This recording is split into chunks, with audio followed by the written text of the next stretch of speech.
L'enseignement donné est systématique.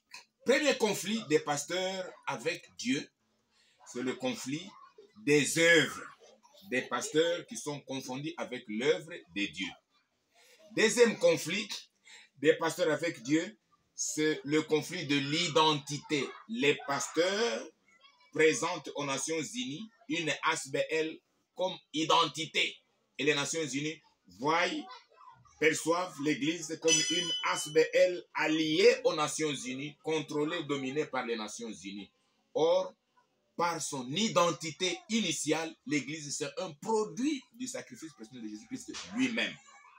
Maintenant, nous arrivons maintenant au troisième conflit pour aujourd'hui, qui est le dernier. C'est le conflit de la mission de l'Église. Nous reprenons ce graphique. Regardez. Il y a le conflit de l'identité de l'Église et le conflit de la mission de l'Église. Écoutez, dans l'identité de l'Église, voici les verbes qui sont conjugués. C'est le verbe être ou exister. Il faut que l'Église existe d'abord pour faire la mission. C'est compris. Donc, dans l'identité de l'Église, nous voyons l'existence d'abord de l'Église. Nous voyons le verbe être. Il faut que l'Église soit. Si on posait la question, qui es-tu? Quand on te demande, qui es-tu? Donc, on cherche à connaître quelle est ton identité. L'identité préalable de l'Église, c'est bien elle qui pousse à faire la mission de l'Église. Donc, celui qui a l'identité de l'Église, maintenant, il peut maintenant faire la mission de l'Église. Pourquoi je dis cela? Écoutez, la santé spirituelle préalable de l'Église. Car manquer l'identité, c'est manquer la mission. Écoutez, on ne peut pas faire la mission de l'Église sans identité recouvrée au préalable. Quand nous manquons l'identité, nous échouons au même moment la mission de l'Église et en ricochet l'héritage. Pour réussir la mission de l'Église, le préalable, c'est recouvrer d'abord l'identité, parce que là, c'est l'existence, la santé spirituelle de l'Église. Donc, une Église qui existe, qui a une santé spirituelle, c'est cette Église-là qui existe d'abord, qui va maintenant faire la mission. Maintenant, dans la mission, on ne conjugue plus le verbe exister ou le verbe être. Maintenant, dans la mission, on conjugue le verbe faire, le verbe agir. C'est là où nous trouvons les devoirs religieux, les pratiques religieuses, les œuvres des religieux. Maintenant, dans la mission de l'Église, maintenant, là, nous trouvons prier, jeûner, chanter, danser, louer, adorer, prêcher, enseigner, prophétiser, communier, donner les dîmes, les offrandes, les bonnes œuvres. Maintenant, la mission de l'Église. Voilà ce que maintenant l'Église fait. Ici, nous sommes maintenant aux pratiques. Mais avant de pratiquer quelque chose, il faut d'abord exister. Alors pourquoi disons-nous que l'Église du Christ au Congo, elle a échoué sa mission? Parce que échouer la mission, c'est échouer l'identité. Quand l'Église perd son identité, elle perd automatiquement la mission et elle perd en ricochet l'héritage. L'Église du Congo, l'Église au Congo, elle ne fait pas la mission, elle n'est pas en mission. Parce qu'elle a déjà perdu son identité. Mais si l'Église du Christ au Congo pouvait d'abord recouvrer son identité, qui n'est pas une ASBL, mais c'est un produit du sacrifice personnel de Jésus-Christ, c'est ce produit-là du sacrifice de Jésus-Christ qui allait maintenant être présenté en mission au monde. Voilà la problématique. On ne peut pas faire la mission sans identité. Regardez ça, ça continue. Nous sommes à la mission. À quel niveau le conflit persiste-t-il entre Dieu et les évêques, apôtres, pasteurs, docteurs, prophètes, évangélistes du Congo et du monde entier? À quel niveau? Réponse. Tout se cache dans l'ordre suprême ou mission de Dieu ou œuvre de Dieu, gâchée, bafouée, abandonnée par eux tous, selon les deux ministères dans Matthieu 28, 19 à 20. Regardez. l'ordre suprême. C'est ça la mission de l'Église. Qu'est-ce que Jésus a dit à partir de Matthieu 28 et 18? Tout pouvoir m'a été donné dans les ciels et sur la terre. Allez, faites de toutes les nations des disciples, les baptisant au nom du Père, du Fils et du Saint-Esprit. Et enseignez-leur à observer tout ce que je vous ai prescrit. Et voici, je serai avec vous jusqu'à la fin du monde. C'est ça l'ordre suprême. C'est ça la mission de Dieu accomplie par Jésus à la croix.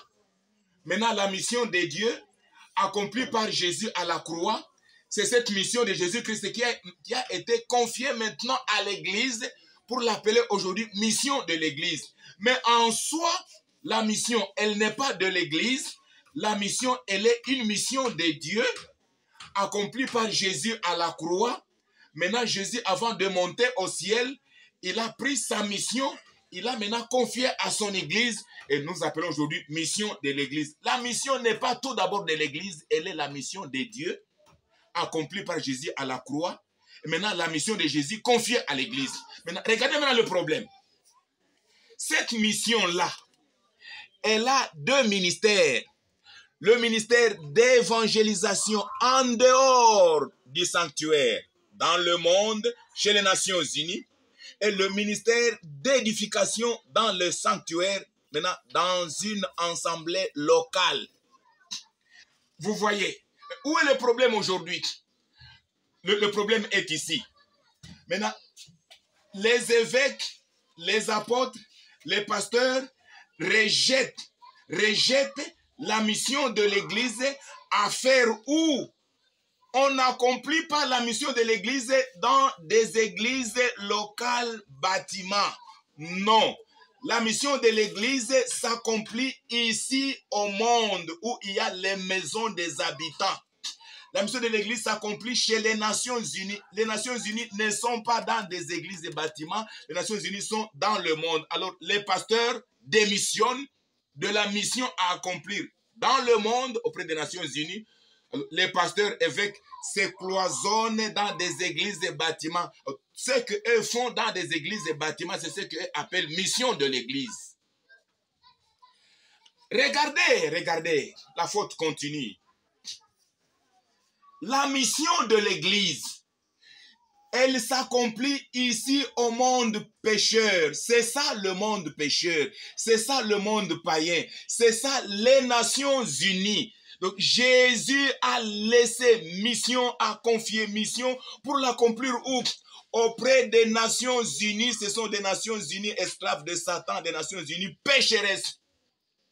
Mais les pasteurs qui ont d'abord caché l'identité de l'Église aux Nations Unies, maintenant les pasteurs consomment tout leur temps dans des églises et bâtiments. Donc, ce que le pasteur fait ici, c'est ce que lui appelle mission de l'Église. Or, la mission de l'Église ne s'accomplit pas tout d'abord dans des églises et bâtiments, mais la mission de l'Église s'accomplit dans le monde, chez les païens, auprès des Nations Unies.